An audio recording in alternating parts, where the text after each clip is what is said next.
ऊंची और मीठी स्वर से बोलो जयकारा। बोल मेरे श्री गुरु महाराज की जय। गुरुमुखा, आज हम सब मिलकर अपने प्राण प्यारे इष्ट देव श्री श्री 108 श्री पंचम पातशाही महाराज जी का शुभ अवतरण दिवस मना रहे हैं। जयकारा बोल मेरे श्री गुरु महाराज की। महापुरुषों का अवतार संसार को तारने के लिए, पापी जीवों को उबारने के लिए और जगत में भक्ति का प्रवाह चलाने के लिए होता है। जब जब वो संसार में प्रकट होते हैं, नर लीलाएं करके प्रेमियों को इस सत्य पथ का बोध करवाते हैं। फिर माया की दलदल में फंसे जीवों को बांह पकड़कर निकाल लेते हैं और भक्ति के मार्ग पर चलाकर उनके जीवन को सफल बना देते हैं। ये महापुरुषों का ही काम है। वो ही संसार में नर रूप धारण करके आते हैं। तो हमारे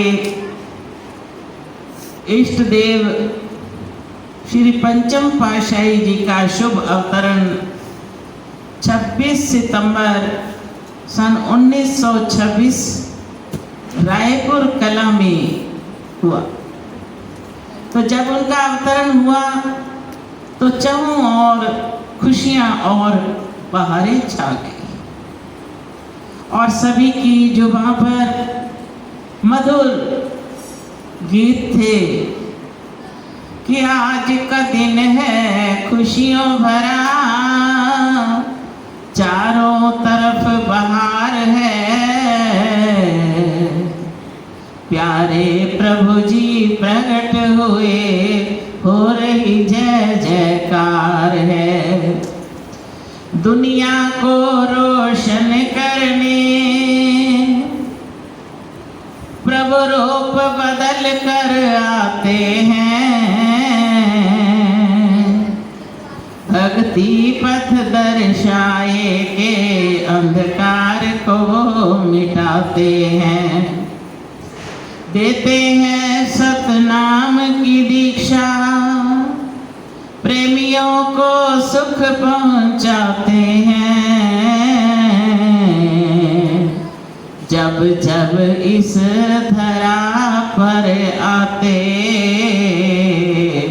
प्रेमी बलिहारी जाते हैं। तो जब जब उनका अवतार होता है तो उनके आने का खास मकसद होता है कि उनका प्रकट होना एक दुनिया के अंधकार को मिटाने के लिए, जैसे श्री रामायण में भी लिखा है कि यह जग यामनी जागही योगी, परमारथी परपंच वियोगी, जानही तबहि जीव जग जागा, जब सब विषय विलास विरागा। इस संसार रूपी रात्रि में सारा जगत सोया हुआ है। जागते कौन है? जो योगी जन हैं। योग कहते हैं मालिक के मिलाप में जो लगे हैं, वो ही जानते हैं। फिर उनकी ये निशानी है कि वो परमार्थी होते हैं।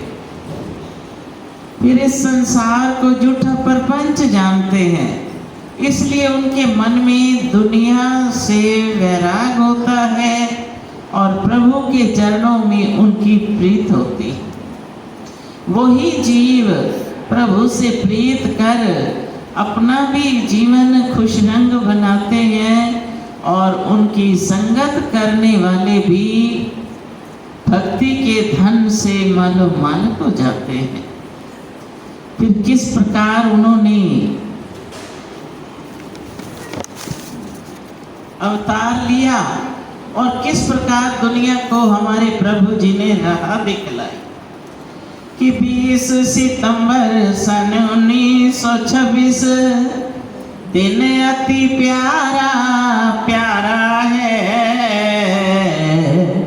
रायपुर कला में प्रकट हुआ सृष्टि का तारनहारा है। देवलोक से देवगणों ने खुशियों भरा झंकार किया, श्री परमहंस दयाल जी ने श्री पंचम रूप अवतार लिया। ऋषि मुनि योगी जनों ने हाथ जोड़ नमस्कार किया, घर घर बजने लगी बधाई, सबने मिल जय जयकार किया। धन्य माता श्री ज्ञान देवी जी, धन्य पिता अर्जुन दास हुए, धन्य हुए सब बंधु बांधव, ग्रामवासी भी धन्य हुए। धन्य रावी नदी का वह तट, जहाँ निश दिन ध्यान लगाते थे, नूरी मुखड़ा तेज नुरानी, देख सब बल बल जाते थे। धन्य धन्य वह धरा धन्य, जहाँ सतगुरु चरण छुआए हैं। धन्य धन्य हम गुरुमुख प्यारे, जिन सुंदर दर्शन पाए हैं। तो जहाँ उनका अवतार होता है वो जगह धन्य, वो प्रेमी धन्य जिन्होंने दर्शन पाए। फिर जन्म लेते ही जब नामकरण किया तो इनका शुभ नाम रखा श्री साधुराम। अब जैसे ही नाम पुकारते गुरु महाराज जी का मुखड़ा खिलखिला उठता। अब माता पिता को देखकर बड़ी चिंता होने लगी कि कहीं साधु राम कहते कहते ये साधु ही ना बन जाएं। तो उन्होंने पंडित जी से कहा कि इनका नाम बदल दो, साधु राम हटाकर कुछ और रख दो। अब उनका नाम क्या रखा गया कि ये तो साधु नहीं, संतों के सरताज स्वयं राम हैं। तो पंडित जी ने नाम रखा श्री राम प्रकाश, कि ये तो राम है और दुनिया में भक्ति का प्रकाश फैलाने के लिए ही आए हैं। तो आज हम अपनी आंखों से देखते हैं कि किस प्रकार उन्होंने नगर नगर कूचे कूचे, कोई जगह खाली नहीं जहाँ श्री अनंतपुर दरबार का सत्संग भवन ना हो। एक एक शहर में कई कई सत्संग भवन है। देश विदेश नाम का ऐसा डंका बजाया कि चारों तरफ नाम की जय जयकार कर देश विदेश में आज प्रेमी बड़ी मस्ती से भक्ति का सत्संग का आनंद ले रहे।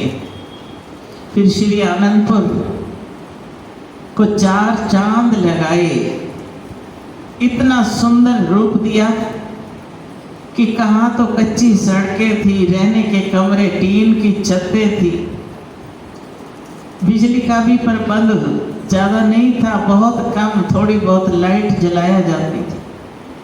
तो जब से ये इस रूहानी सिंहासन पर विराजमान हुए तो श्री अनंतपुर का नक्शा ही बदल डाला। इस प्रकार नक्शा कायम कर दिया कि आज वैकुंठ नगरी कहें या स्वर्ग का धाम कहें, वो सब कुछ कहते जीभा हमारी संकुचाती है कि इससे भी बढ़कर न जाने क्या दर्जा दिया जाए। तो ये सारी मेहनत उन्होंने प्रेमियों के लिए की। कि प्रेमी जो यहाँ आए बड़े सुख से, बड़े आराम से रहकर परमार्थ कर सके, भजन ध्यान भी करें, सेवा भी करें, सिमरन भी करें और जीवन का सच्चा आनंद भी प्राप्त करें। उनको अपना कोई स्वार्थ नहीं था, परमार्थ के लिए ही दिन रात वो लगे रहते हैं और परमार्थ के लिए ही वो सोचते हैं। हर काम में उनका मिशन एक ही होता है कि अधिक से अधिक रूहें अपने जीवन को सफल बना सके। फिर महापुरुषों के इतिहास पढ़े तो हमारे श्री प्रथम पातशाही महाराज जी ने जंगलों में ही भ्रमण किया। बिहार के इलाके में छपरा की धरती पर उनका अवतार हुआ, लेकिन सब जगह बाबा नानक देव जी की तरह भ्रमण करके उन्होंने नाम का एक प्रचार फैला। फिर गांव-गांव में नहीं जाते थे, शहरों में नहीं जाते थे, जंगलों में ही वास करते थे। तो एक दिन समाधि लगाए हुए विराजमान थे, आकाशवाणी हुई कि आपने जो इतनी नाम की दौलत कमाई तो इतने उच्च भक्ति के खजाने को अब औरों को भी बांटो। तब फिर नगर नगर जाने लगे, वहाँ भी ध्वनि रमाकर जगह जगह भक्ति का ही प्रचार करने लगे। फिर हमारे श्री द्वितीय पातशाही महाराज जी, उन्होंने भी कितनी कठिन तपस्या की। प्रथम पातशाही जी ने तो पूरा जीवन पर्यंत ही जंगलों में बिताया, कंद मूल फल भोग लगा लेते, अनेकों कष्ट सहन कर अपने जीवन पर भक्ति के लिए अथक परिश्रम करते रहे। और हमारे द्वितीय पातशाही जी भी कितनी बार जंगलों में छोटी सी उम्र में 5-6 वर्ष की उम्र में पहाड़ों की कंदराओं में जा जाकर तप किया, कठिन साधन किए। फिर टेरी आश्रम, टेरी एक छोटा सा आश्रम बनाया जिसको टेरी संत आश्रम कहते थे, आजकल वो पाकिस्तान में। वहाँ सत्संग की गंगा बहाने लगे। तो एक बार लक्की मरवत के कुछ प्रेमी टेरी आए, बेनती करने लगे कि स्वामी जी लक्की मरवत भी कृपा करो, वहाँ की रूहें भी आपको याद करती। तो श्री गुरु महाराज जी ने फरमाया हम चलेंगे। ये अभी श्री अनंतपुर की धरती नहीं खरीदी थी, ये 1916-17 की बात। उस वक़्त जब प्रेमी आए तो श्री गुरु महाराज जी ने फरमाया कि हम आपके साथ चलते हैं, मगर हमारी ये शर्त होगी कि हम किसी के बंधन में नहीं रहने वाले। हमें आज़ादी पसंद है और एकांत पसंद है। हम वहाँ रुकेंगे जहाँ बिल्कुल एकांत होगा। प्रेमियों ने कहा महाराज जी आपको उसी स्थान पर ठहरा देंगे। ना तो अपने साथ सेवादार रखते थे, ना ही कोई सामान रखते थे, रमते जोगी बनकर भ्रमण किया करते थे। तो जब लक्की मरवत पहुंचे तो एक 4 दीवारी बनी हुई थी। उस 4 दीवारी में कोई कमरा नहीं था, कोई भी छत नहीं थी, खुली 4 दीवारी थी। तो प्रेमियों ने स्थान दिखाया, कहने लगे ये एकांत स्थान है, हम तो यहीं रुकेंगे। संगत को दर्शन दिए, फिर वहीं एकांत में जाकर समाधि में लीन हो जाते। तो एक दिन सर्दी का मौसम था और रात्रि के समय बड़ी जोरदार बरसात होने लगी। अब सभी प्रेमी तो बहुत होते हैं, दर्शन भी अनेकों दुनिया करती है, लेकिन अंदर से विश्वास जो है वो जितना जितना जिसके मन में विश्वास होगा, जितना जितना प्यार होगा, उतनी उतनी उसकी सतगुरु की तरफ सूरत दौड़ी। अब बड़ी जोर से बरसात हो रही थी, तो सभी घर में बैठे बैठे सोचते हैं कि बरसात है। प्रेमियों के कुछ घर तो पता ही है, कहीं चले गए होंगे या उठकर किसी छत के नीचे बैठ गए होंगे, अपने मन में ऐसा विचार करने लगे। भगत हेमचंद जी अपने घर में उन्होंने सोचा कि श्री गुरु महाराज जी तो समाधि में मस्त होंगे, ना जाने इतनी बरसात में उन पर कितना पानी आ रहा होगा। रात्रि के समय उठकर चल पड़े। अंधेरा था उस टाइम, ना तो ये लाइटें थी ना कुछ और था। अंधेरे में चल पड़े, हाथ में कुछ रोशनी के लिए ले लिया होगा। जब पहुंचे तो क्या देखा कि उस हवेली के अंदर जहाँ श्री गुरु महाराज जी बैठकर समाधि में सिमरन कर रहे हैं, इतनी जोरदार बरसात हो रही है, मगर उनके ऊपर पानी का नाम निशान नहीं। मेरे श्री गुरु महाराज और चारों तरफ 5 फुट तक ऐसे घेरा बनवा कि उस 5 फुट के अंदर पानी प्रवेश ही नहीं कर रहा। तो महापुरुषों की कमाइयां या उनकी गतिमति कौन जान सकता है कि वो सर्व शक्तियों के मालिक हैं। सर्व शक्तियों के मालिक होते हुए भी फिर नर रूप में आकर हमें भक्ति पथ पर चलाने के लिए कितने कितने अपने ऊपर वो कष्ट सहन करते हैं। अब रात्रि बीती, प्रभात का समय हुआ। जब श्री गुरु महाराज जी ने अपने नेत्र खोले तो देखा कि एक कोने में भगत हेमराज जी बैठे हैं और पानी में भीगे पड़े हैं। आवाज लगाई, भगत हेमराज जी आप यहाँ कैसे बैठे हो?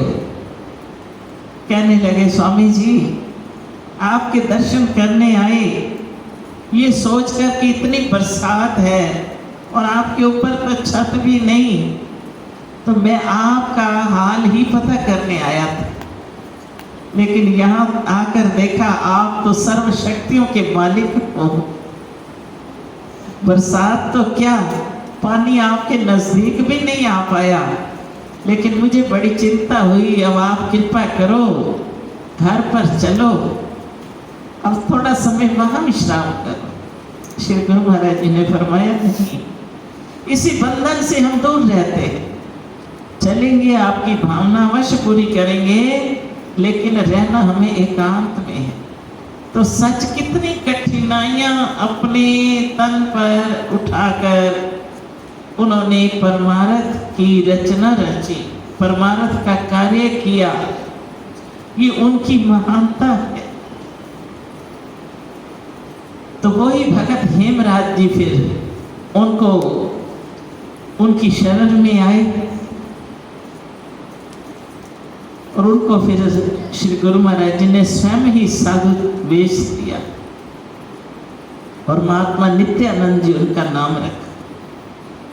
तो जिन्होंने कमाइयां की, जिन्होंने इतने इतने अपने ऊपर कष्ट सहन किए, तो वो सारा कार्य केवल परमार्थ के लिए, परोपकार के लिए। और हमारे श्री पंचम पातशाही जी तो श्री आनंदपुर को भी 4 चांद लगाए, बाहर भी जहाँ जहाँ भी आश्रम, सब आश्रमों को बड़ा सुंदर रूप दिया। फिर विदेशों में भी जा जाकर जगह जगह आश्रम स्थापित किए, जगह जगह नाम का प्रचार किया, भक्ति का डंका सारी सृष्टि में उन्होंने बजा दिया। ऐसा भक्ति का झंडा फहराया कि आज कूचे कूचे गली गली सतगुरु के नाम का डंका बज रहा है। तो ये सब कार्य उन्होंने प्रेमियों के लिए किए कि प्रेमी जो भी श्री गुरु महाराज जी की शरण में आए तो उनको फिर 84 में ना जाना पड़े, ऐसा नाम जाप का साधन बदला दिया, जिस पर अमल करते हुए लोक परलोक दोनों ही प्रेमी संवार लेते हैं।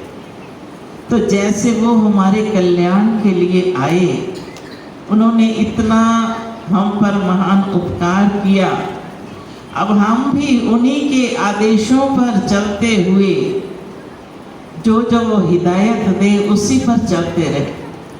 फिर कलिकाल के अंदर तो कितने सरल भक्ति के नियम बना दिए कि प्रेमी घर पर रहे, भक्ति के नियमों को अपनाएं और सिमरन करें। सेवा और सिमरन से सहजे ही अब से पार हो जाएंगे। बल्कि जिम्मेवारी ली कि 5 नियम भक्ति के करे जो शर्धाधार, लोक परलोक के हम उनके जिम्मेवार। कि जो 5 नियम भक्ति के अपनाएगा, लोक परलोक की जिम्मेवारी हमारी। फिर हम फिर भी बेनती करते हैं कि प्रभु लोक परलोक की जिम्मेवारी तो ली, लेकिन जो हमारे कर्म हैं वो भी काटो। तो उसके लिए फिर उन्होंने सिमरन की हमें हिदायत दी कि 2 घंटा सिमरन करो, अपने आप सब टल जाएंगे। अब इन पर अमल करना तो हमारा काम है। अमल करेंगे तो लाभ उठाएंगे, और जब तक अमल नहीं तो खाली सुन लेने से हमारा कल्याण नहीं। उनके बताए हुए आदेशों पर चलना सीखें। धीरे धीरे मन को उसी में ढालते जाएं। तो फिर उनको प्रेमी इतने प्यारे हैं, कितने प्यार से फरमाते हैं, गुरमुखो सब खुश हो, प्रसन्न हो। तो ये सब उनकी दयालुता है जो हम जीवों पर वो करते हैं। तो इसलिए आज जन्मदिन के उपलक्ष्य में श्री सतगुरु दाता दयाल जी के चरण कमलों में बधाइयाँ भी भेंट करें और श्री गुरु महाराज जी को मुबारकबाद भी दें कि आप हमारे लिए नर रूप धारण करके इस तरह धाम पर आए। फिर आज के दिन हम यही उनसे वरदान मांगें कि हमारा मन हमेशा आपके चरणों से जुड़ा रहे, एक पल भी मन इधर उधर भटकने ना पाए। तो जब ऐसा करेंगे तो उनकी पूर्ण प्रसन्नता पाकर हमारा जीवन भी सफल हो जाएगा और परलोक भी संवर जाएगा।